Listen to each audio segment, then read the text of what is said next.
Hi friends, ఎలా ఉన్నారు? మీరు ఆరోగ్యంగా ఉండాలన్నదే మా ఇచ్చింది ప్రయత్నం. ఇక ఈ రోజుటి ఆరోగ్య చిట్కా చూసుకున్నట్లయితే, ఈ రోజుల్లో ప్రతి ఒక్కరూ డిప్రెషన్ కారణంగా ఆందోళనకు గురవుతున్నారు.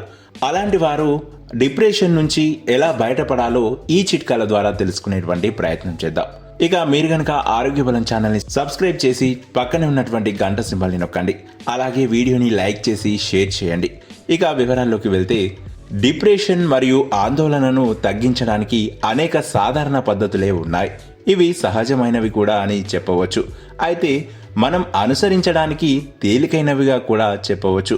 అయితే జీవిత నాణ్యతను మెరుగుపరచడంలో ఈ చిట్కాలు మీకు ఎంతగానో సహాయపడతాయి. ఇక అందులో మొదటిది చూసుకున్నట్లయితే, మనం ఒక నిర్ణీత కాలాన్ని నియమించుకోవాలి. అంటే నిద్ర పట్టే సమయం, అలాగే మేల్కొనే సమయాన్ని క్రమం తప్పకుండా పాటించాలి. ఇక రెండవది, ఆహారాన్ని శ్రద్ధగా తీసుకోవడం. పోషకమైన ఆహారం తీసుకోవడం వల్ల మనకు మంచి ఆరోగ్యం లభిస్తుంది. అంతేకాదు, ఒమేగా 3 ఫ్యాటీ ఆమ్లాలు మరియు విటమిన్ B12 ఉన్న ఆహారాలు మెదడు ఆరోగ్యానికి చాలా మంచివి. ఇక అంతేకాదు, కాఫీ మరియు ఆల్కహాల్కు ఎంత దూరంగా ఉంటే అంత మంచిది. ఇక మూడవది చూసుకున్నట్లయితే, వ్యాయామం చేయడం రోజు అలవాటు చేసుకోవాలి. రోజుకు కనీసం 30 నిమిషాల వ్యాయామం చేయడం అలవాటు చేసుకోవాలి. ఇలా ప్రతిరోజు వ్యాయామం చేయడం వల్ల మీ శరీరంలో హ్యాపీ హార్మోన్స్ విడుదల అవుతాయి. వ్యాయామంతో పాటుగా యోగా మరియు ధ్యానం చేయడం కూడా మన అందమైన జీవితానికి చాలా మంచిది అని ఆరోగ్య నిపుణులు సూచిస్తూ ఉంటారు. ఇక నాలుగవది చూసుకున్నట్లయితే, ధ్యానం మరియు ప్రాణాయామం. రోజుకు 10 నుంచి 15 నిమిషాల ధ్యానం చేయాలి. ఇక అంతేకాదు, ప్రాణాయామం చేయడం ద్వారా మానసిక ప్రశాంతత కలుగుతుంది. ఇక ఐదవది చూసుకున్నట్లయితే, ముఖ్యంగా పాజిటివ్ ఆలోచనలు చేయడం అలవాటు చేసుకోవాలి. మీ దైనందిన విజయాలను గుర్తు తెచ్చుకొని ఆ జ్ఞాపకాలను ఒక డైరీలో రాయండి. అంతేకాదు, నెగిటివ్ ఆలోచనలపై ఎక్కువ దృష్టి పెట్టకుండా సానుకూల దృక్పథాన్ని అభివృద్ధి చేసుకోవడం గురించి ఎక్కువగా ఆలోచించుకునేలా చేసుకుంటే మీ మనస్సు ప్రశాంతంగా ఉంటుంది. ఇక ఆరవది చూసుకున్నట్లయితే, వినోదం మరియు మానసిక విరామం అని చెప్పవచ్చు.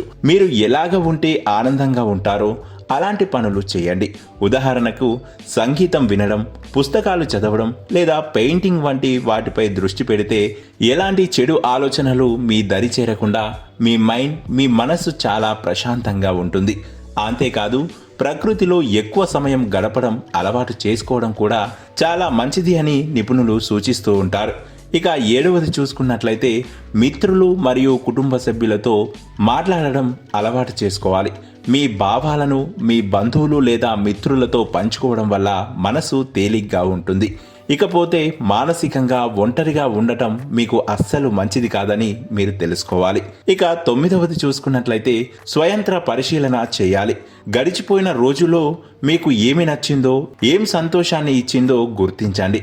జనరల్గా రాయడం కూడా కొన్నిసార్లు మీ మనసు ఆందోళన నుంచి బయటపడుతుందని తెలుసుకోవచ్చు. చివరగా చూసుకున్నట్లయితే, డిప్రెషన్ లేదా ఆందోళన తీవ్రమైన పరిస్థితి అయితే సైకాలజిస్ట్ లేదా థెరపిస్ట్ని కలవడం మంచిది. అంతేకాదు, కౌన్సిలింగ్ మరియు థెరపీలు చాలా ప్రయోజనకరంగా ఉండడంతో పాటుగా మీ ఆరోగ్యాన్ని కూడా మెరుగుపరుచుకున్న వారవుతారు. సో చూశారు కదా, ఇలాంటి చిట్కాలు పాటించడానికి మీకు కొంత సమయం పడుతుంది. కానీ మీ ఆరోగ్యంపై శ్రద్ధ పెట్టడం ద్వారా మీ మనస్సు ప్రశాంతత పొందుతుంది. మరెందుకు ఆలస్యం? ఇలాంటి మరెన్నో ఆరోగ్యకరమైన చిట్కాల కోసం ఆరోగ్య బలం ఛానల్ని సబ్స్క్రైబ్ చేసి పక్కనే ఉన్నటువంటి గంట సింబల్ని నొక్కండి. ఇలా గంట సింబల్ నొక్కడం ద్వారా మేము చేసేటువంటి ఇలాంటి మరెన్నో ఆరోగ్యకరమైన చిట్కాలు మీకు ఎప్పటికప్పుడు నోటిఫికేషన్ ద్వారా అందుతాయి. మరొక ఆరోగ్యకరమైన చిట్కాతో మరొక వీడియో ద్వారా మళ్ళీ మీ ముందుకు వస్తాం. అంతవరకు సెలవు. నమస్తే.